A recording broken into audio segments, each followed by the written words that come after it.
Learner perceptions of microlearning through the lens of Gagne's 9 events. I'm Donna K. Fitch. I have a Master in Library Service from the University of Alabama, a Master's Certificate in Web Design and Development from the University of Denver, and a Master of Science in Education in Instructional Design and Technology from Samford University.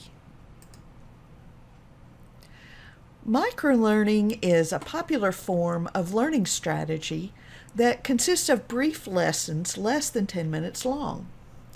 Benefits are said to be accommodating learners with short attention spans, particularly millennials, aiding memory and recall, and tremendously decreasing cognitive load to facilitate long-term retention of knowledge. The idea, however, is not to break up long lessons into smaller chunks, but to elicit a specific outcome in a short period of time. Despite the popularity of this method, little research indicates how effective the strategy is. Robert Gagne's 9 Events of Learning first appeared in his 1965 book, The Conditions of Learning. The events are listed here. We'll discuss them in more detail later.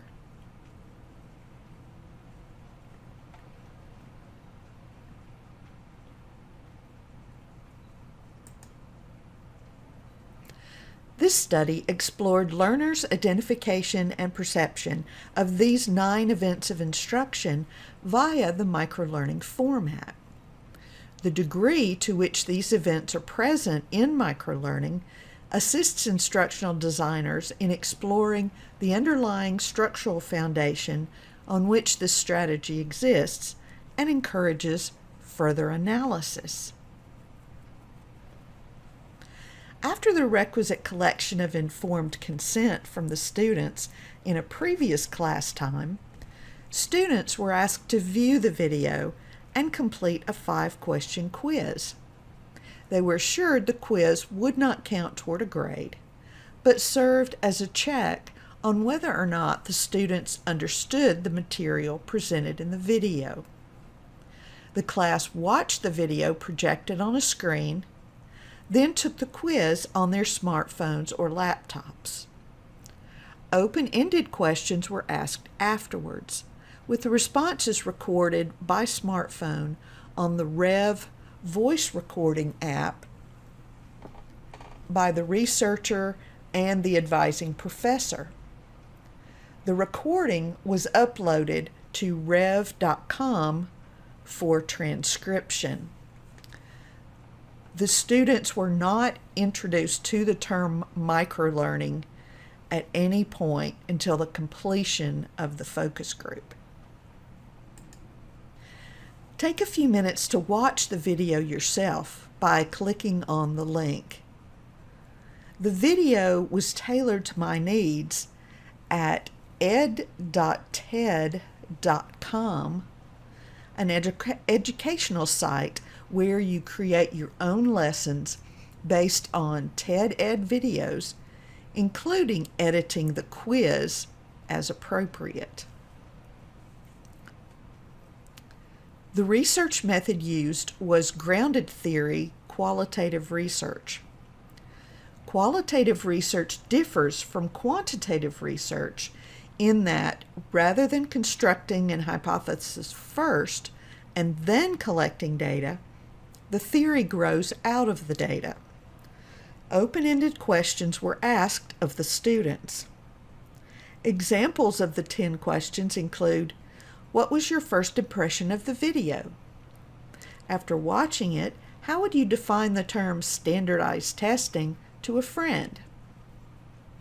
Thinking about that same friend, how would you explain the main goal or purpose of the video? What changes would you recommend making to this video? After the results of the focus group were transcribed, they were coded.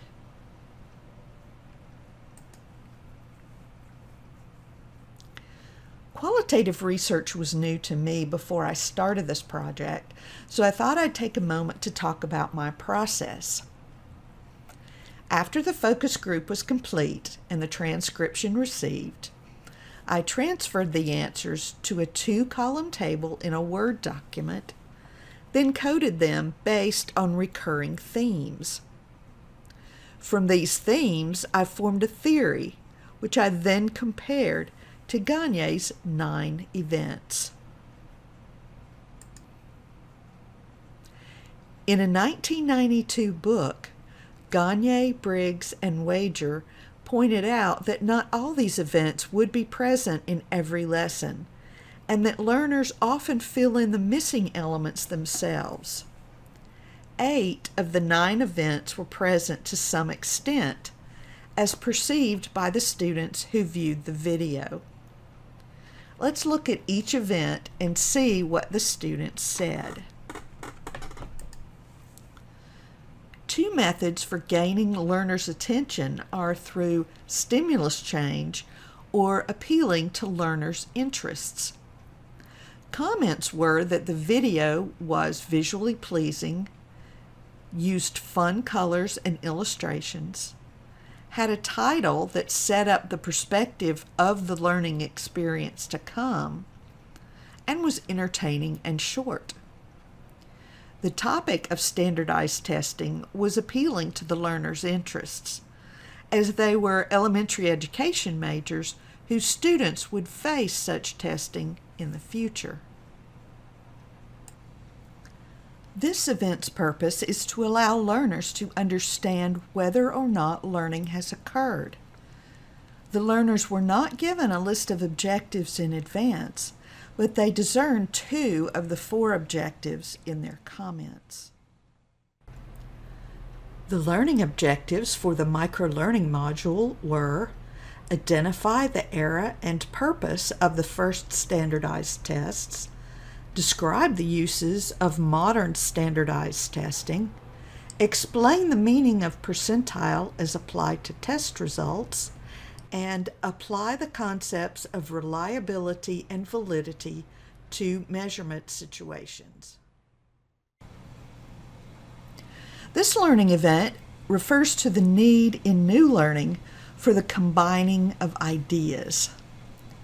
Students commented on previous dialogue they had heard about negative aspects of testing, the implications of testing, the importance of testing related to No Child Left Behind, and the competition of the United States with the Soviet Union. Gagne, Briggs, and Wager refer to this learning event as presenting the stimulus material.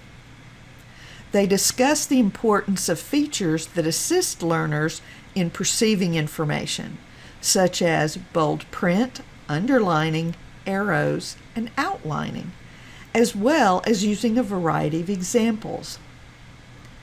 Many students mentioned the example in the video in which a ruler was broken while attempting to measure a pineapple, illustrating that a tool such as a standardized test must be applied in the appropriate circumstance. Learners, however, did not recall information related to reliability and validity, chief aspects of the video, so those examples were presumably less helpful. Learning guidance refers to the providing of hints of questions through direct or indirect prompts to help the learner to various degrees. Learning new information requires direct prompts. Participants in the focus group perceived guidance in the discussion of the history of standardized testing, as the subject was unfamiliar to most of them. The quotation at the beginning of the video, "The hardest part of learning something new is not embracing new ideas, but letting go of old ones," provided an aha moment for one student, who connected the meaning of the quotation with the subject of standardized testing, providing her with an indirect prompt.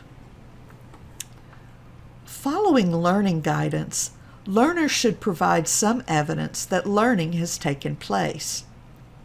The students' answers in the focus group itself showed that learning had occurred through their answers about the video. Learners should be given some understanding of the correctness of their performance. Providing feedback is more important than the content, according to Gagne, Briggs, and Wager. The quiz provided feedback on the microlearning video. The assessment of outcomes is a complicated matter involving questions of reliability and validity. Reliability is determined by multiple repetitions of the performance to eliminate the element of chance. Validity is determined by how accurately the performance reflects the objective under conditions that make the observation free of distortion.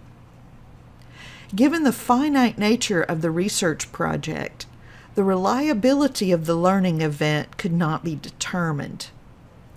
Validity is hinted at in the results, and since the students were unaware of the concept before beginning the project, validity seems to be assured.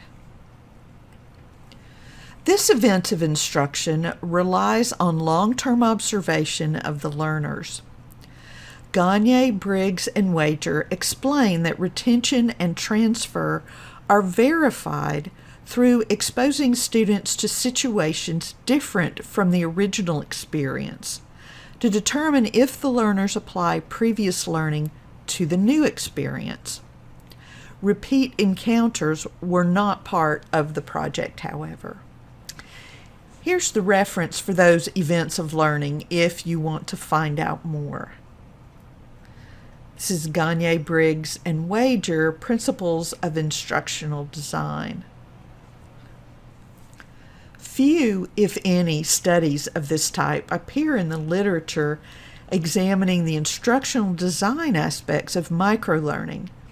Although short lessons consisting of highly visual elements are a popular form of both training and formal instruction, especially in these days of remote learning. The microlearning module used in this project showed numerous learner perceptions of 7 of the 9 events. The project stands as a robust starting point for other research in this area and should be repeated in a classroom setting with a range of types of microlearning media. The instructional designer, teacher, or trainer may be more confident in using microlearning as a valid form of learning, regardless of its popularity. Thanks so much for your attention, and if you have questions or would like a copy of my references that I used in the paper, please feel free to contact me, Donna at donnakfitch.com, or join us in the Facebook group for discussion.